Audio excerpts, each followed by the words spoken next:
It was 1964, and to celebrate the launch of the brand new Ford model, the Mustang, the Disney Company, on behalf of Ford, came up with a massive pavilion for the New York World's Fair. The main attraction of this pavilion was the Ford Magic Skyway, a slow-moving dark ride of sorts that would take guests through time, all while sitting in actual Ford vehicles being propelled by motorized small tires along a track. Once the fair was over in 1965, many of the Disney-produced attractions would be brought over to Disneyland. However, Magic Skyway was omitted due to Ford's lack of interest in sponsoring a new attraction. But that didn't stop the concept of the ride to evolve further. By the mid-1960s, Disneyland was growing, and with Walt Disney's particular interest in futurism and transportation, Tomorrowland was lacking the kinetic energy Walt wanted for the land of the future. So he tasked WED Enterprises, now Imagineering, to come up with a new concept for the land.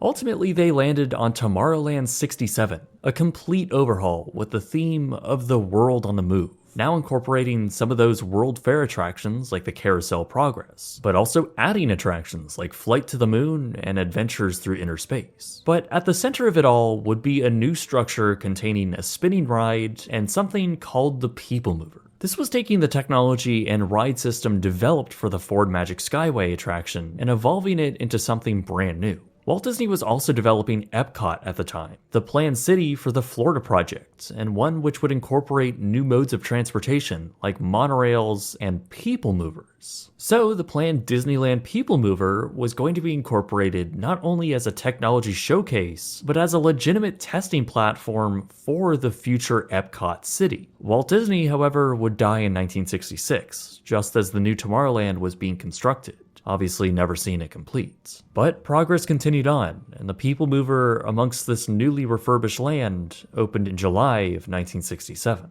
Unlike the Ford attraction, the PeopleMover would be made up of 62 four-car trains that would constantly be moving. That was the whole point, to have a non-stop transportation method not propelled by onboard motors, but by the track itself. Each train would be painted a bold color, with the trains themselves designed by famed Disney Imagineer Bob Gurr, having its own roof and railings since the slender track it would ride along would have neither. The track was also long, spanning thousands of feet, around 3/4 of a mile, pretty much covering all of Tomorrowland. Riders would board trains via a moving walkway and silently travel above various show buildings, weave around the Disneyland monorail and Autopia, for a time view the Progress City model, and in 1977, it would be expanded to travel through the newly opened Space Mountain. The total ride length was around 16 minutes, and it quickly became a favorite for many, especially for those who wanted a more relaxing and scenic experience. And this is how the attraction would remain for the next decades to come. Tomorrowland, of course, would see some changes, but the core experience of the PeopleMover was always going to stay the same, even if the scenery guests would see along the way evolved. The ride would also get a sibling on the opposite coast, with the opening of Walt Disney World's Magic Kingdom in Florida. Their Wedway PeopleMover system would open in 1975, one which had a new train design, a covered track, and a linear induction propulsion system, far more advanced than the Goodyear tires pushing along Disneyland. But with its introduction, the Walt Disney Company was also looking beyond a theme park application for the PeopleMover, since after all, it was always meant to be more than that. A subsidiary of the company was created called WED Transportation Systems, and they were pitching the PeopleMover technology as a versatile solution for various transportation applications, showcasing the Disneyland attraction as a living example of its feasibility. Disney would scale up the passenger vehicles to larger and fully enclosed 6-seat cars, similar to what was originally proposed for Epcot. Despite the enthusiasm from the company and even a proposal to bring a line to Disney's shopping and lodging area in Walt Disney World, only one PeopleMover system would be installed outside of the parks, that being within the Houston airport in the early 1980s. But despite the inherent failure of the PeopleMover for mass transit applications, the two attractions on either coast were very popular and well liked by many. Disneyland in particular brought guests through a journey around Walt's vision for tomorrow, and from an operational point of view, it lived up to its name. The attraction ate through guests at an astonishing rate, carrying as many as 4,880 people an hour. For comparison, the next highest capacity ride in the park at the time was It's a Small World, at over 1,400 people less, at 3,200 an hour. So not only did the attraction keep people entertained and make the entire park feel less crowded, but it also brought a kinetic energy to the land. Its colorful trains running down the spine of Tomorrowland, winding around Autopia as well as the subs, and running parallel with the monorail just made the whole area feel so alive. Really, the only changes to come to the attraction would be in the late 1980s, with a new paint scheme as well as a projection tunnel with scenes from the new movie Tron, an aspect that turned out to be very popular. In fact, it was such a draw to guests that it was even advertised on the PeopleMover sign. By the early 90s, however, a big shift was coming for the Anaheim-based park. Disney was exploring a very serious proposal to build a second gate in the form of Westcott, a proposal that would in fact incorporate its own PeopleMover system into it. A complete overhaul of Disneyland's Tomorrowland section was also on the table, and well into development. This concept was known as Tomorrowland 2055. And while not a ton of information exists on specifically the PeopleMover, the tracks do exist in these concepts. Ultimately, the project would be scrapped along with Westcott as a whole by the mid-90s. But the concept of a new Tomorrowland would continue to evolve in a new form. While this was all happening in the background, the PeopleMover would, without any long-term warning and with little fanfare, close on August 21st, 1995.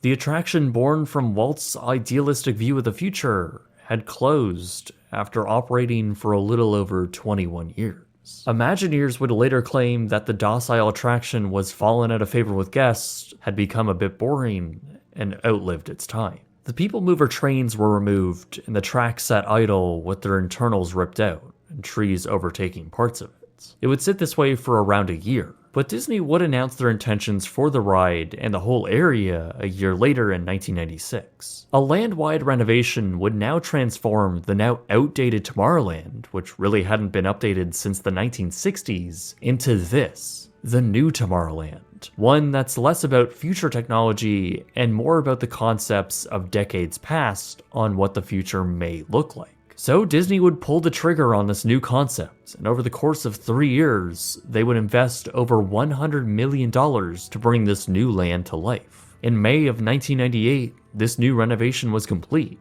and it was a major shift for the land. It took inspiration from science fiction like Jules Verne, as well as elements from Disneyland Paris's Discoveryland.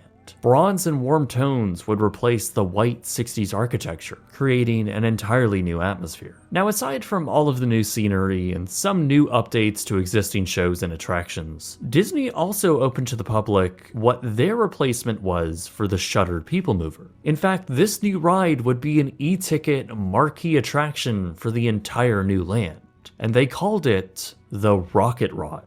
Basically what they did was they took the existing track, designed a new propulsion system, new ride vehicles, and made it a thrill ride. Rocket Rods was now the fastest attraction in Tomorrowland, accelerating guests up to 35 miles per hour along the existing PeopleMover track, turning the 160-minute ride into a 3-minute one. The fastest section would be the initial straightaway, reaching those speeds in a matter of seconds, and when the attraction first opened, even launching the ride vehicle upwards to mimic a wheelie. However, despite those high speeds on the straight sections, because the track wasn't banked at all, since again this was unchanged from the PeopleMover, the vehicles would have to significantly slow down. So there would be intense sections of acceleration and then equally intense braking following it, all to allow a safe turn at the same flat grade.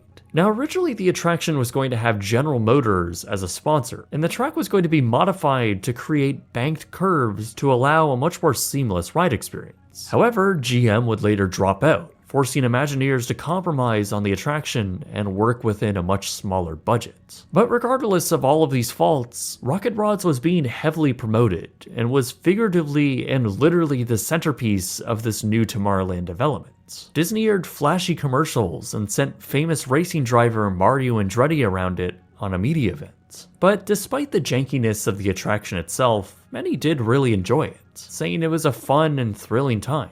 The queue was also pretty neat, utilizing the old Circle Vision Theater, projecting a film of the history of transportation, as well as an opportunity to see old Disneyland ride vehicles on display, including a few cars from the PeopleMover. While this was all well and good, Rocket Rods had some glaring issues starting from day one. I think it's obvious to many that taking an existing freestanding structure like the PeopleMover track that was purpose-built for slow-moving trains, then repurposing it with little modifications and flinging heavy vehicles around it at much higher speeds, well yeah, that's a recipe for disaster. Because the ride vehicles and their propulsion components in the track had to accelerate and deaccelerate so quickly, along with just the sheer weight of these vehicles, the track was prone to a lot of vibration. You can see it here with the light pole along this final straightaway. These vibrations often caused components to fail, and if the ride's computer system sensed anything, even minutely wrong, the entire traction would have to be shut down and reset. This resulted in Rocket Rods having a lot of downtime, often shutting down at least once a day. Massive lines would begin to form here too, a result of drastically reducing the attraction's overall capacity. Remember, the PeopleMover could carry around 4,900 guests an hour. Rocket Rods, however, had ride vehicles that could only fit 5 people, causing the hourly capacity to drop significantly. Because of this and the constant reliability issues, it wouldn't be uncommon to see Rocket Rods with a 2 or 3 hour waits. For such a janky quote-unquote thrill ride, many didn't see it as worth the wait. The vehicles were also prone to wearing issues, as the onboard tires would need to be replaced quite often. This was all while it was experiencing software issues, axle problems, and burnt out motors, all of which plagued the operational reliability of this brand new ride. Disney would ultimately close the attraction just 45 days after it opened, critically in the beginning of the popular summer season. In fact, many nearby hotels reported lower guest attendance due to the shuttering of this popular attraction. Disney claimed that the closure was to address the ongoing maintenance issues, and that guests should expect it to be down for around 5 weeks. Rocket Rods would ultimately stay closed for well over 14 weeks, finally reopening on October 16th, 1998. But still, the attraction was prone to constant downtime and very long lines. It would continue to operate through 1999. However, by August of 2000, a Disneyland spokesperson told the LA Times that Rocket Rods would close for, quote, routine maintenance. They would later clarify in September, when it actually closed, that April 2001 would be their target opening date, a shocking 7 months from then. Rumors amongst employees began to spread that Rocket Rods might not even come back at all, or that it might be shipped to Orlando and installed on a purpose-built track there. But there's no way the company would just scrap the entire ride. Right? A sign out front of the attraction stated that Rocket Rods would be returning in spring of 2001. However, come April, that sign was removed, and Disney finally made their announcement, stating that Rocket Rods would close permanently. In a rare moment of honesty and candidness, Disneyland's president admitted to the LA Times during this announcement that the decision to use the existing PeopleMover tracks was indeed a budget-conscious one, and that the attraction was never able to perform to Disney's show standards on the existing unbanked track. After spending a reported $20 million to construct this marquee attraction in the new Tomorrowland, Rocket Rods would only stay open for around 755 days, or around 25 months of operation, though many of those days would see significant downtime. But tourism across America had seen a sharp decline following the events of 9/11, and with the company budget conscious across all of their theme parks, the decision was just made to take the tax loss on the attraction and scrap the ride vehicles. That's where these pictures originate from, showing a hellish landscape of smoking, nearly brand new Disney ride vehicles being torn apart and thrown away. Only a few vehicles would be saved, one ending up in a private collection and later sold at auction, while the other in the hands of Disney, even being displayed when the neighboring Disney's California Adventure opened. But really, that was it. While the former queue was gutted and eventually replaced with a full shooter attraction, Buzz Lightyear's Astro Blasters, the track and loading area would remain almost exactly as it was. By 2004, the winding section over Autopia and through the nearby trees was now clearly unmaintained, and with foliage growing over it. Leaves were now collecting on it, and the track itself was rusting away. And that's basically how it would remain through the 2000s. With a disused emergency staircase littered with leaves, the elevated track coming out of the former intervention structure was literally being consumed by a nearby tree. In the center of the land was still the same load building, complete with the railings for the queue and limp wires where the control consoles used to be. Not to mention the existing structure of the old Astrojets above. And fast forward to today, well, it's exactly the same. Astonishingly, this abandoned attraction is prominently standing overhead a good portion of Tomorrowland, as well as Submarine Voyage, Autopia, and the monorail. Much of it is now covered in dead foliage, and the center load structure is feeling like a forgotten, ghostly attraction. While much of the color palette from the 1998 Tomorrowland is now gone, the Rocket Rod's evacuation railings are still intact, and are clearly a reminder of that era for the land. Now, these bones of the former attraction are still being used to some capacity, periodically used as a performance platform, while other areas have technical and decorative installations on it. But if you're doing the math in your head, yeah, this abandoned attraction has been sitting here relatively untouched for over 23 years. So the bones of the PeopleMover have been sitting here longer than the original ride even existed. That's an incredibly long time without any acknowledgement from Disney on what will be done with this attraction. A Tomorrowland renovation concept from 2008 did surface online, with concept calling for a transformation of the entire land, appearing to return the rocket jets back to the top of the PeopleMover load structure, this time in the form of jetpacks, while removing the rocket rod tracks and replacing it with what was called the rocket bikes, a concept that appears to show a thrill ride with a train of single-seat bikes blasting through the land. It's also a ride system that bears a striking similarity to the Tron ride, which would later be built in Shanghai Disneyland. This concept for the park never made it off the ground though. No tangible action would be taken on the derelict PeopleMover tracks. While unsubstantiated rumors would swirl of a possible return of the beloved attraction, none would ever materialize.